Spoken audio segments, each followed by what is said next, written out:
Hi friends, வாங்க cauliflower kurma எப்படி செய்கிறதுன்னு பார்க்கலாம். அதுக்கு ஃபஸ்ட்டு சோம்பு, கேஷ்யூ நட்டு, தேங்காய், பச்சை மிளகா போட்டு பேஸ்ட்டாக அரைச்சி எடுத்து வச்சுக்கிறேன்.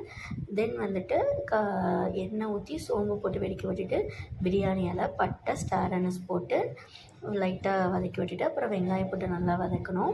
வெள்ளைப்பூடை இடித்து நம்ம ஆட் பண்ணிக்கலாம், நல்லா வாசனையாக இருக்கும். அடுத்து வந்து தக்காளி ஆட் பண்ணிவிட்டு அதுவும் நல்லா வதங்கணும்.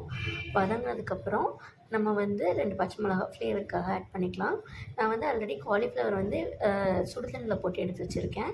அதையும் உள்ளே சேர்த்துட்டு நம்ம அரைச்சி வச்ச பேஸ்ட்டை போட்டு நல்லா கொதிக்க வச்சு ஒரு விசில் வச்சு இறக்குனா டேஸ்டியான காலிஃப்ளவர் குருமா ரெடி.